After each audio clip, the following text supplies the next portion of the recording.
Assalamualaikum warahmatullahi wabarakatuh. Perkenalkan, kami dari kelompok 1 akan menjelaskan bab 13, yaitu mengatasi komplain dan pemulihan layanan.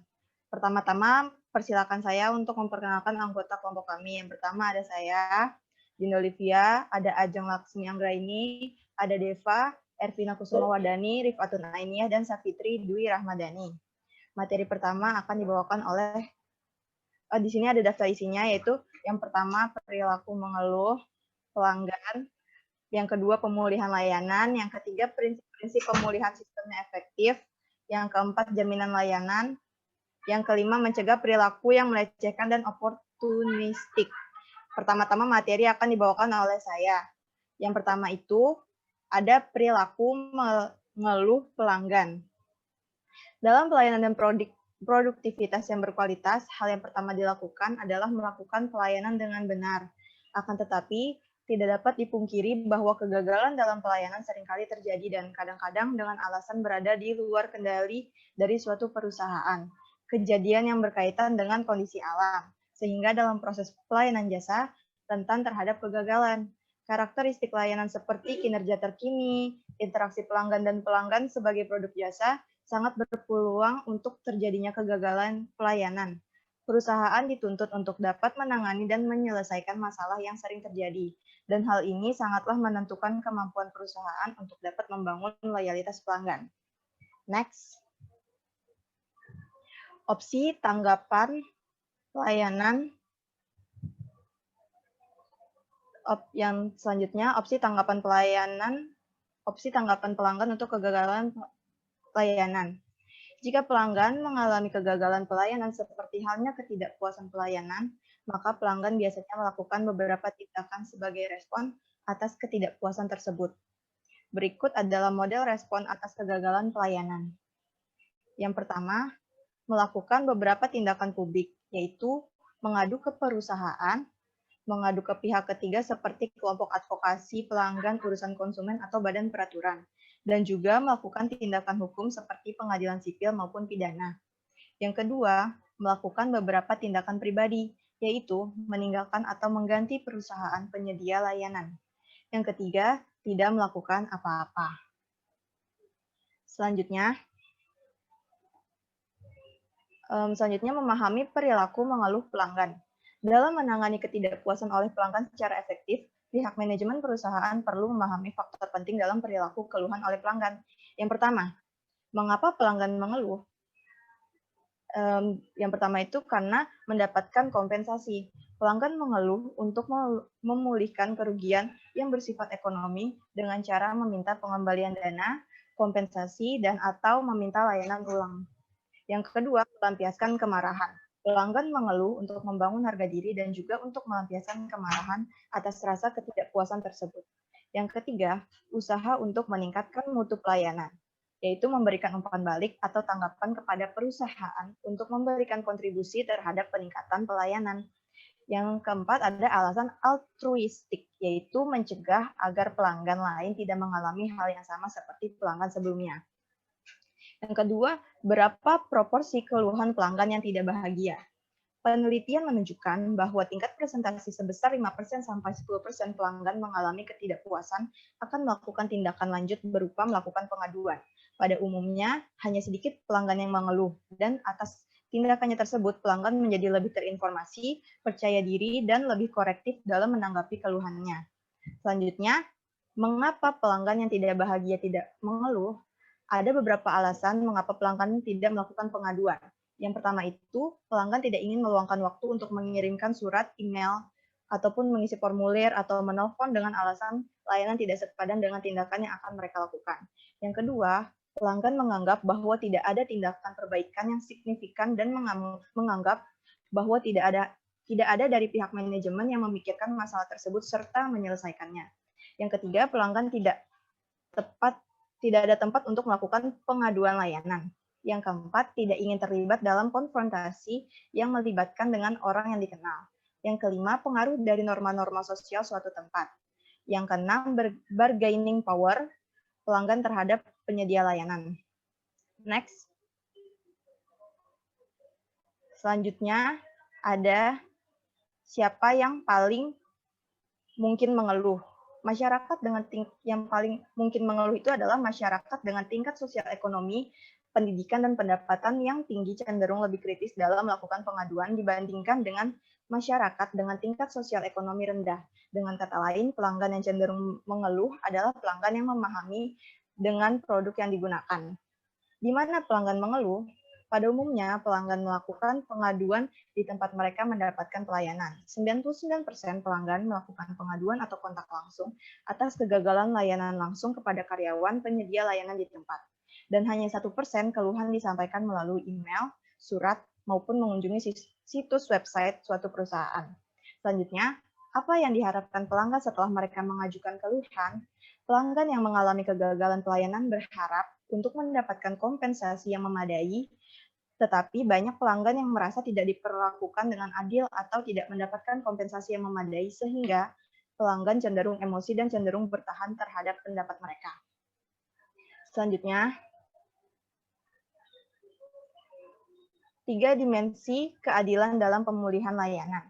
Yang pertama itu ada keadilan prosedural, yaitu kebijakan dan aturan yang harus dilalui oleh pelanggan dalam mencari keadilan.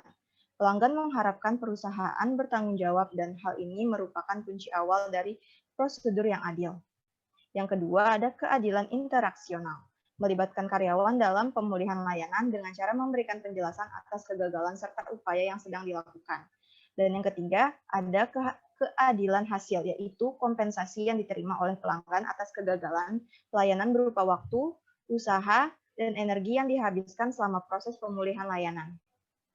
Selanjutnya akan dilanjutkan oleh Safitri. Ya, terima kasih Dinda. Saya akan melanjutkan mengenai pemulihan layanan. Nah, pemulihan layanan ini adalah istilah untuk mendefinisikan usaha yang dilakukan oleh perusahaan untuk memperbaiki kegagalan layanan dan mempertahankan niat konsumen. Jadi kan penting banget untuk mendapatkan kepuasan konsumen dan loyaltinya. Makanya perusahaan itu harus melakukan service recovery atau pemulihan layanan jika mengalami kegagalan.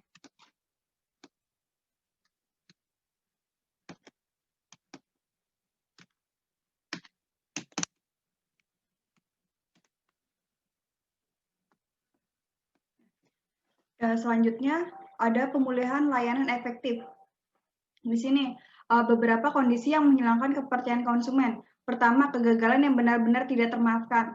Itu sebagai contoh misalnya waiters atau pelayan restoran yang memperlakukan konsumen atau pelanggannya berbeda-beda tergantung dari ras mereka. Maka itu bisa menyakitkan beberapa pelanggan. Nah, kedua, masalah yang sudah menjadi pola kegagalan dibanding dari kejadian yang terjadi sesekali. Jadi itu udah ciri khas dari perusahaan tersebut. Contohnya itu ada perusahaan Zara yang punya ciri khas kalau mbaknya itu galak, jutek dalam melayani konsumen. Yang ketiga, proses recovery yang lemah atau proses pemulihannya yang lemah. Misalnya ada pelanggan yang komplain, tapi si perusahaan hanya bilang maaf karena pelayanan yang diberikan buruk, tapi tidak ada tanggapan yang lebih baik daripada meminta maaf.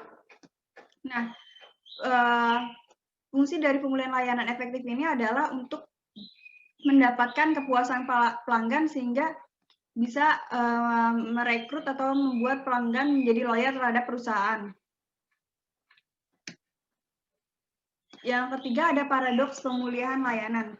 Nah, paradoks pemulihan layanan itu di mana perusahaan itu memberikan pemulihan layanan kepada konsumen yang lebih dari apa yang konsumen kira, sehingga konsumen akan lebih puas atas layanan yang diberikan. Sebagai contoh nih, pengunjung hotel menggunakan jasa laundry hotel untuk mencuci bajunya. Namun karena kesalahan hotel, baju pengunjung tersebut mengalami cacatan. Dalam merespon kegagalan ini, pihak manajer segera menghubungi pelanggan dan menawarkan untuk mengganti bajunya dengan baju yang baru. Nah, di sini pemulihan layanannya tuh di mana pertama manajer cepat tanggap dalam menanggapi keluhan atau komplain dari pengunjung hotel tersebut. Kedua, dia menawarkan untuk mengganti bajunya dengan baju yang baru sehingga pengunjung hotel bisa memilih baju yang diinginkannya dan merasa puas atas dari baju pilihannya. Sehingga dari kejadian itu si pelanggan akan merasa puas dari servis atau layanan yang diberikan hotel atas kegagalan dari kesalahan si hotel tersebut. Selanjutnya akan dilanjutkan oleh Nia.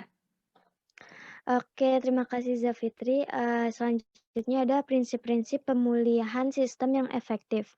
Pada bagian ini kita membahas tentang bagaimana cara yang seharusnya diambil oleh perusahaan untuk memperbaiki pelayanan pelanggan secara efektif. Yang pertama ada komponen sistem pemulihan layanan yang efektif. Yang pertama, lakukan pekerjaan dengan benar pertama kali sehingga zero mistake, tidak ada kesalahan. Dan yang kedua, ada penanganan keluhan yang efektif ya di situ. Biar pelanggan puas dan loyal kepada perusahaan. Nah, penanganan keluhan yang efektif itu ada mengidentifikasi keluhan layanan dengan cara melakukan penelitian keluhan layanan apa saja yang dirasakan oleh pelanggan. Selanjutnya ada memantau keluhan, apakah ada keluhan baru atau ada keluhan yang tidak terselesaikan dan ada mengembangkan budaya keluhan sebagai peluang. Jadi dari keluhan itu kita mengambil sisi positifnya. Karena dengan adanya keluhan, sistem kita akan selalu ter-upgrade dan mengurangi kesalahan. Dan yang kedua ada atasi keluhan secara efektif, dengan cara mengembangkan sistem dan pelatihan yang efektif dalam penanganan pengaduan. Kayak misal, IndiHome itu kan ada aplikasi My IndiHome. Jadi di situ tuh bisa pengaduan secara 24 jam. Jadi bisa efektif dan mengatasi keluhan secara cepat. Dan yang terakhir ada belajar dari pengalaman pemulihan, dengan cara melakukan analisis akar penyebab, keluhan apa yang sering muncul dan kenapa keluhan itu sering terjadi. Dan next. Ada strategi untuk mengurangi hambatan keluhan pelanggan. Hambatan yang pertama ada kerepotan, seperti pelanggan sulit untuk menemukan prosedur pengaduan yang tepat dan pelanggan sulit untuk terlibat dalam komplain. Nah, di sini kita punya strateginya yaitu memasukkan nomor hotline layanan pelanggan atau email dan alamat pos pada semua materi komunikasi pelanggan, sehingga kita memiliki tempat penampungan untuk keluhan pelanggan. Hambatan yang kedua ada diragukan melunasi. Maksudnya itu, pelanggan tidak yakin kalau kita pakai jasa perusahaan ini, apakah ada tindakan yang akan diambil oleh perusahaan kalau pelanggan mengalami masalah atau keluhan. Nah, strateginya itu, miliki prosedur pemulihan layanan dan komunikasikan hal ini pada pelanggan. Jadi agar pelanggan tertarik, kita bisa bilang, "Tenang aja Pak, kalau misal Bapak memiliki masalah atau tidak kepuasan, bisa kembali lagi ke kantor kita, atau Bapak bisa, download aplikasi kita," gitu. Nah, terus strategi yang selanjutnya ada peningkatan layanan fitur yang dihasilkan dari umpan balik pelanggan. Jadi kan, kalau misal di apps itu kan, di Play Store atau ya di Play Store itu kan ada umpan balik pelanggan. Di situ kan ada komen-komenan, nah dari komenan itu kita jadi bisa upgrade sistem kita, apa aja sih yang kurang gitu. Nah, terus hambatan yang selanjutnya ada tidak menyenangkan atau pelanggan takut diperlakukan kasar atau pelanggan kerumitan atau malu untuk bertanya. Nah, strateginya itu ada menerima pelanggan atas umpan balik mereka. Jadi, kalau ada pelanggan yang mengeluh, kita nggak boleh menyalahkan pelanggan. Karena biar pelanggan tuh jadi terbuka sama kita dan tetap mau ke perusahaan kita. Nah, strategi yang kedua itu ada melatih karyawan garis depan, yaitu melatih karyawan yang berhubungan langsung dengan pelanggan gimana langkah-langkah yang baik untuk melakukan recovery dan gimana attitude untuk berbicara kepada pelanggan. Selanjutnya, ada cara mengaktifkan pemulihan layanan yang efektif. Yang pertama bersikap proaktif. Bersikap proaktif ini penting sekali, kayak perusahaan tuh harus aktif untuk menanyakan ada keluhan apa, kayak ada masalah apa, kekurangan apa di perusahaan kita. Jangan sampai pelanggannya yang mengeluh duluan gitu. Nah, terus yang kedua ada rencanakan prosedur pemulihan. Jadi setiap perusahaan itu wajib banget, memiliki rencana atau langkah-langkah yang harus dilakukan ketika ada keluhan. Dan yang terakhir, memberi pelatihan.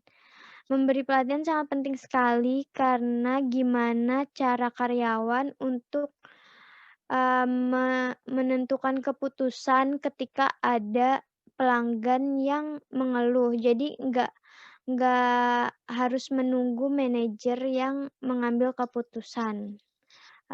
Materi selanjutnya akan dijelaskan oleh Ajeng. Ya, terima kasih Nia. Selanjutnya saya akan menjelaskan materi tentang jaminan layanan. Next.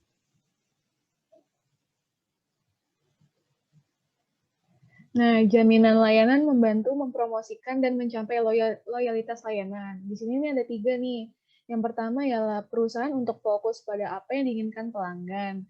Nah, di sini sebagai seorang yang punya perusahaan itu, jadi kita harus memperlakukan si pelanggannya tersebut. Nah, yang kedua ini tetapkan standar yang jelas. Nah, di sini mesti SOP dalam perusahaannya itu mesti jelas agar loyalitas layanannya itu bagus. Dan yang ketiga ialah bantu perusahaan mengidentifikasi dan mengatasi titik kegagalan. Selanjutnya,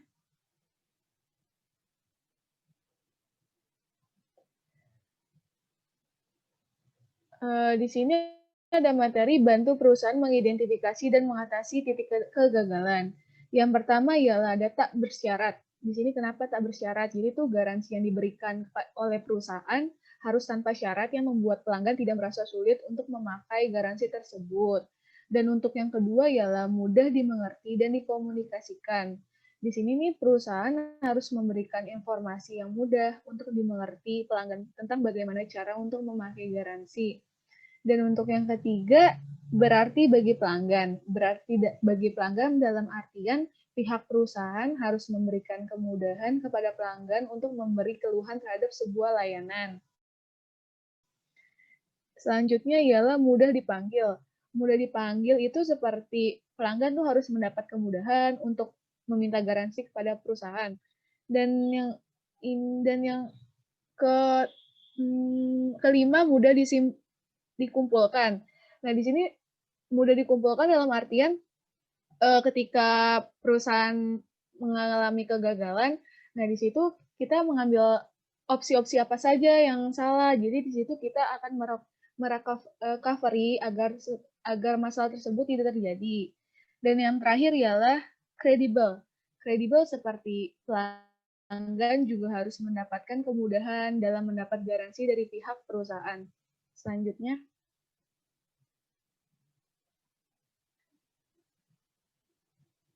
jenis-jenis jaminan layanan. Nah, jenis-jenis jaminan layanan ini ada 4. Yang pertama ialah jenis jaminan khusus atribut tunggal.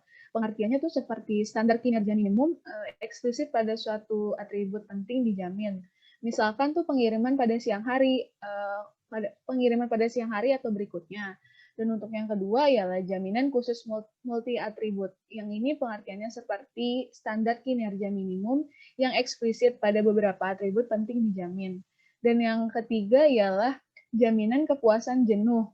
Jaminan kepuasan penuh ini semua aspek layanan dijamin akan diberikan kepada kepuasan pelanggan tanpa pengecualian atau ketentuan yang melikat.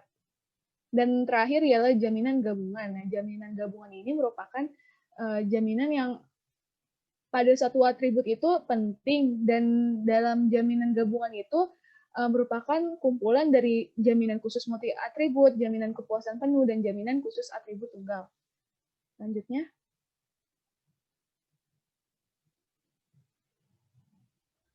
Materi selanjutnya akan dijelaskan oleh Ervina.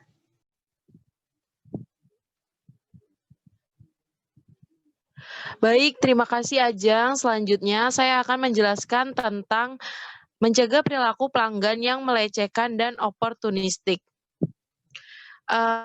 Lanjut.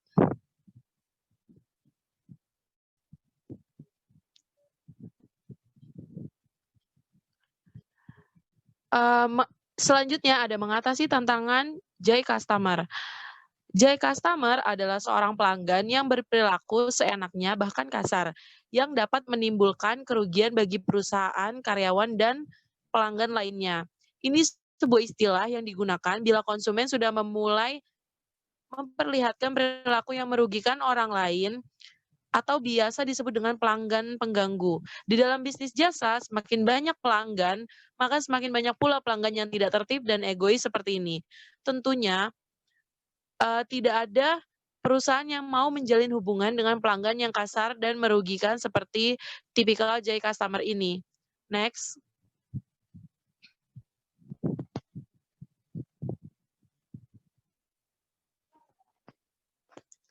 Berikut ini adalah beberapa tipe yang tergolong dalam Jai Customer.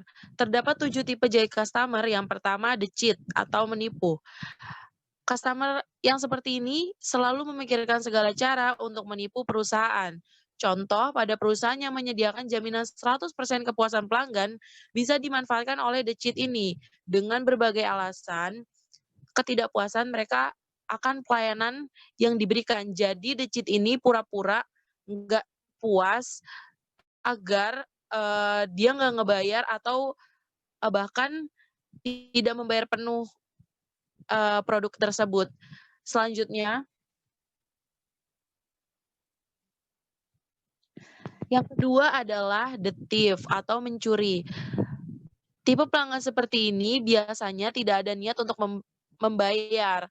Perilaku yang lebih negatif daripada tadi yang mencuri, yang menipu tadi. Beberapa contoh yang sangat dekat dengan kehidupan sehari-hari ialah ketika perusahaan PLN memiliki sangat banyak kasus pencurian listrik, yaitu kebanyakan dari pelanggan PLN menggunakan listrik dengan daya yang lebih besar, tetapi membayarnya dengan biaya yang kecil. Jumlah konsumen seperti ini bisa mencapai 3-5% yang tidak hanya dilakukan oleh konsumen kelas bawah, namun juga konsumen kelas atas. Hal yang harus dilakukan agar tipikal the thief ini tidak menjalani aksinya, yaitu lebih teliti dengan mendalami berapa konsumsi biaya yang diperlukan di dalam perusahaan jasa dan tagihannya itu berapa. Jadi harus balance, kita harus memperhatikan itu agar tidak terjadi kecolongan gitu. Selanjutnya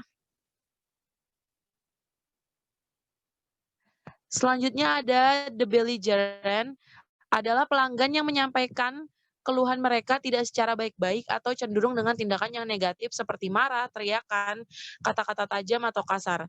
Contoh dari pelanggan ini harusnya contoh dari pelanggan the belligerent ialah pada situasi toko ramai lain dan dapat berujung dengan adanya keluhan dari pelanggan lain. Seringkali karyawan yang kena imbasnya ini adalah karyawan frontliner. Maka dari itu, karyawan sebaiknya dibekali dengan pelatihan untuk mengembangkan kesabaran, rasa percaya diri, dan ketegasan dalam menghadapi pelanggan tipe ini. Selain itu, karyawan juga diberikan pelatihan-pelatihan untuk meredakan kemarahan, menenangkan kegelisahan, dan kegusaran pelanggan. Menghadapi tipe the belligerent ini tentunya tidak mudah. Kuncinya ini ada di karyawan yang bisa atau tidak menghadapi situasi seperti ini. Selanjutnya, next. Selanjutnya ada the rule breaker. The rule breaker ini penyedia pelayanan jasa seringkali diperlukan adanya peraturan sebagai panduan atau pedoman dalam pemberian pelayanan kepada pelanggan. Beberapa peraturan bahkan dibuat memastikan keselamatan dan keamanan pelanggan. Contohnya pada pelayanan penerbangan, pelanggan dilarang menyalakan alat elektronik pada saat pesawat landas dan mendarat. Peraturan yang dibuat oleh perusahaan harus jelas dan merupakan hal yang penting. Maka dari itu tadi contoh dari pelayanan penerbangan ini tentunya kan hal-hal yang harus dilakukan dan jika tidak dilakukan akan berimbas kepada penerbangannya. Peraturan sederhana juga bisa, misalkan dimohon untuk mengantri. Hal-hal itu merupakan peraturan yang sederhana, namun harus ditegaskan. Karena kalau tidak akan membuat kerusakan dalam kenyamanan bersama antar karyawan dan pelanggan. Terima kasih. Selanjutnya akan dilanjutkan oleh Deva. Ya, terima kasih kepada Ervina atas pemaparan materinya. Selanjutnya, saya Deva akan melanjutkan pemaparan dari Ervina mengenai 7 tipe J customer. Nah, yang kelima itu ada family feuders atau perseteruan keluarga. Nah, maksudnya itu pelanggan yang biasanya terlibat dalam argumentasi dengan pelanggan yang lainnya, tetapi di sini tuh seringkali dengan anggota keluarga mereka sendiri. Kayak contohnya itu orang yang sedang membeli perhiasan, baju, dan alat elektronik. Sering ya kita lihat di tempat belanja gitu, ada ribut atau cekcok. Yang kalau dari kejauhan kita kiranya tuh mereka tuh pelanggan yang nggak kenal tapi berantem. Padahal kebanyakan adu argumentasi itu dengan keluarga mereka sendiri. Kayak misalnya ibu sama anak yang lagi belanja baju. Si anak tuh maunya model baju yang ini, sedangkan si ibu tuh menyarankan model yang lain. Terus anaknya tuh maunya baju warna biru, tapi si ibunya lebih suka warna merah. Terus akhirnya kayak cekcok dan orang lain tuh nyangkanya mereka berantem, padahal mereka tuh masih keluarga gitu. Atau ibu dan anak yang membeli ke toko elektronik gitu, beli handphone atau beli laptop. Kan kalau misalnya anak zaman sekarang itu kayak lebih paham mengenai keunggulan HP dan laptop ya, dibandingkan sama orang tuanya. Nah, kalau si anak kan biasanya maunya yang speknya tinggi, sedangkan kalau misalnya orang tua itu menyesuaikan dengan budget yang ada. Yang penting beli HP, sama-sama ada kameranya, bisa teleponan atau chatan gitu. Nah, itu tuh seringkali kegiatan kayak gitu tuh menyebabkan keributan. Selanjutnya,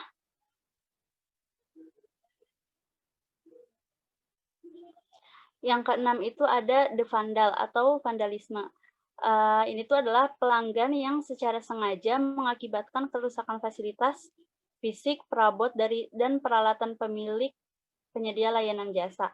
Contohnya itu kayak memotong kursi bus, merusak perabotan hotel, menuangkan minuman ke mesin ATM, terus mencoret-coret jalanan umum, merusak pagar, telepon umum, dan lain sebagainya.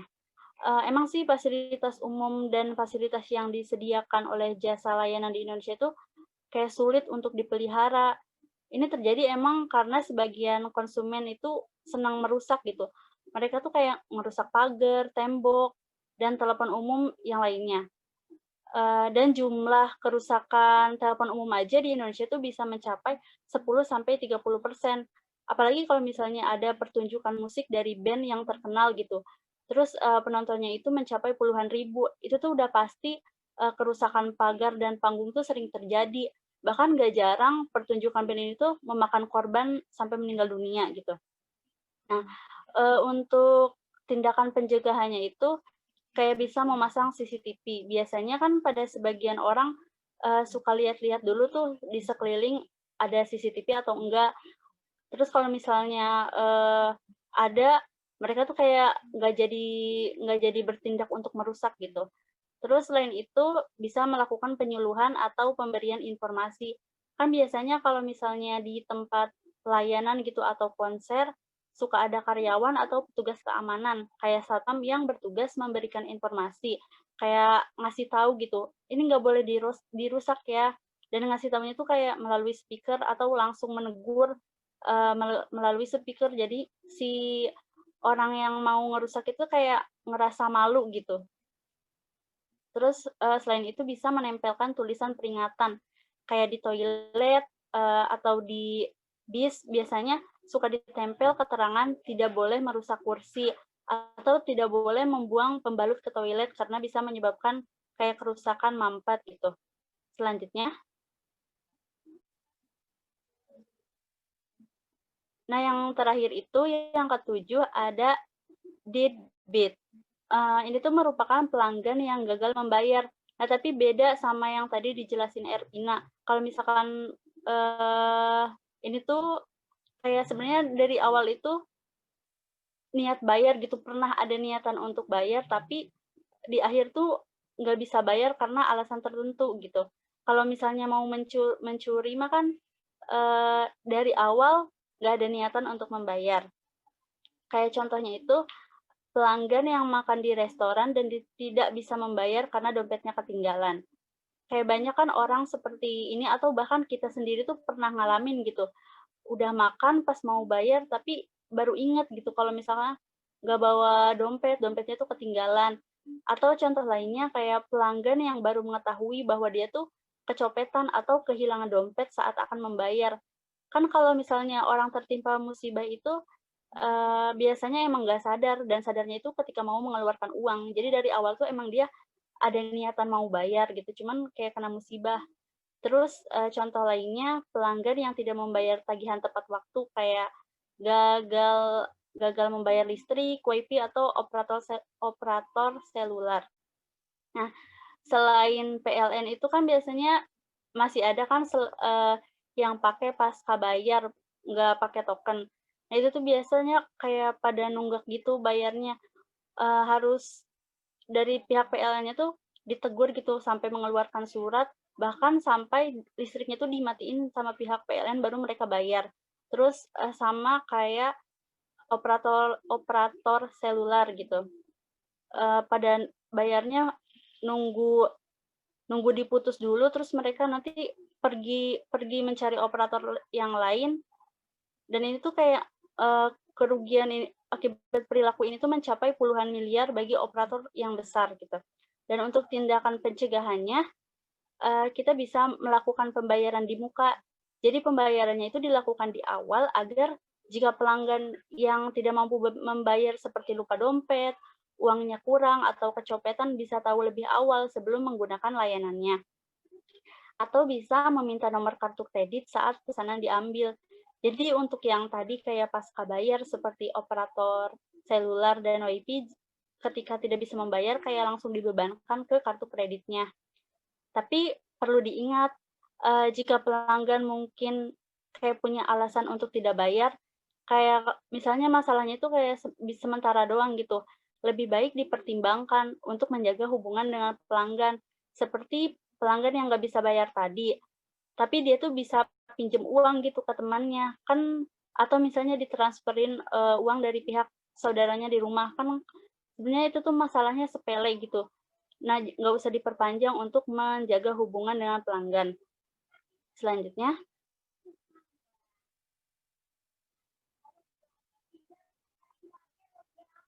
Nah, selanjutnya ada konsekuensi terhadap pelanggan yang menyimpang. Nah, maksudnya di sini tuh jadi pelanggan yang menyimpang itu menimbulkan konsekuensi atau dampak yang pertama itu bagi karyawan. Menimbulkan satu suasana hati atau temperamennya itu terpengaruh secara negatif. Karena kan melayani pelanggan itu bukan hanya satu atau dua ya per hari. Ketika ada pelanggan yang menyimpang seperti merusak, membuat keributan, adu argumentasi, atau komplain dengan cara yang tidak baik, bisa membuat suasana hati karyawan itu berubah menjadi temperamen dan timbul emosi, karena mereka juga kan sama manusia, pasti ngerasain capek dan lelah juga gitu. Terus selanjutnya kerusakan psikologis jangka panjang, kayak stres, dan biasanya itu paling tinggi dialami oleh kasir, karena tuh posisi ini tuh memiliki tanggung jawab dan tuntutan yang lebih besar gitu dibandingkan dengan posisi lain. Kasir kan biasanya dituntut melakukan berbagai pekerjaan sekaligus dalam satu waktu, seperti menerima dan mencatat pesanan konsumen sambil menyampaikan ulang daftar pesanan kepada konsumen. Kemudian mengambil dan menyiapkan pesanan dari etalase, menawarkan produk atau promo lain yang tersedia, melakukan transaksi atau pembayaran, memastikan konsumen mendapatkan pelayanan yang tepat sesuai dengan pesanan. Terus selain itu, kalau misalnya ada barang yang hilang, itu tuh yang disuruh ganti dia juga. Jadi kayak tekanannya tuh lebih besar dan lebih mudah timbul stres gitu. Terus selanjutnya semangat karyawan itu akan menurun dan mempengaruhi produktivitas. Karyawan yang telah lelah dan capek menghadapi pelanggan yang menyimpang dan dapat mempengaruhi produktivitas. Karena semangat dalam melayani pelanggan akan menurun, yang biasanya itu kayak ramah melayani pelanggan bisa berubah jadi judes gitu, dan bicaranya itu kayak dengan nada yang kurang baik dan nggak enak didengar, sehingga menyebabkan pelanggan jadi enggan lagi untuk datang lagi atau bahkan bisa membatalkan transaksi atau beralih ke toko lainnya. Sedangkan bagi pelanggan lain, itu tuh ada dua, bisa positif dan bisa negatif.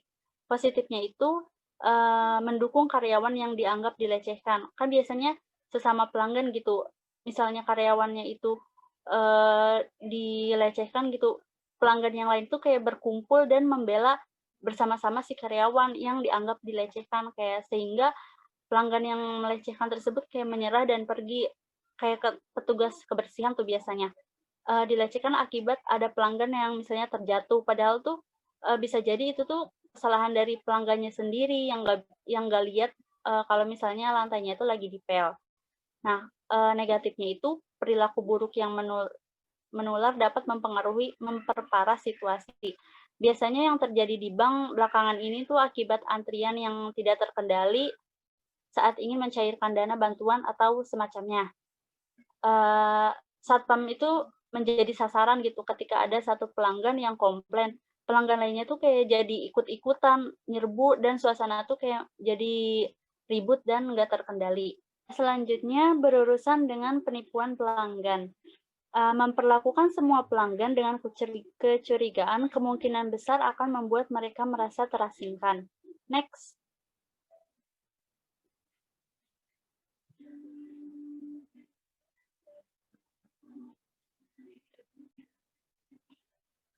Nah, TARP menemukan 1-2% dari basis pelanggan yang terlibat dalam penipuan terencana. Jadi mengapa memperlakukan 98% pelanggan jujur yang tersisa sebagai calon penjahat? Kan sebetulnya niat perusahaan itu adalah meningkatkan kualitas pelayanan. Tapi di satu sisi mereka diminta untuk memperlakukan pelanggan sebagai raja, dan di sisi lain pelanggan seperti ini tuh sudah pada tingkat merugikan. Dan perilaku dari J customer inilah yang membuat banyak perusahaan kemudian apatis terhadap kualitas pelayanan. Akibatnya konsumen dan pelanggan yang baik menjadi korban. Perusahaan kemudian cenderung curiga dan membuat proses menjadi berbelit-belit. Karena hanya sebagian kecil pelanggan yang suka mencuri, menipu, maka setiap pelanggan yang di retail besar selalu dicurigai isi tasnya. Terus misalnya petugas retail makro yang selalu mengecek barang, berpakaian layaknya petugas keamanan, dan itu membuat sebagian pelanggan merasa tidak nyaman dan tidak puas dengan pelayanan. Oleh karena itu, kemampuan perusahaan untuk mendeteksi lebih awal sangatlah membantu. Perusahaan perlu mempersiapkan sistem informasi yang lebih baik dan terpadu seperti memasang CCTV dan melakukan pelayanan sebagaimana mestinya. Tidak mencurigai semua pelanggan, tetapi betul-betul menyeleksi pelanggan yang mencurigakan, karena biasanya jika yang berniat curang itu kayak akan terlihat dari gerak-geriknya gitu, berbeda. Selanjutnya,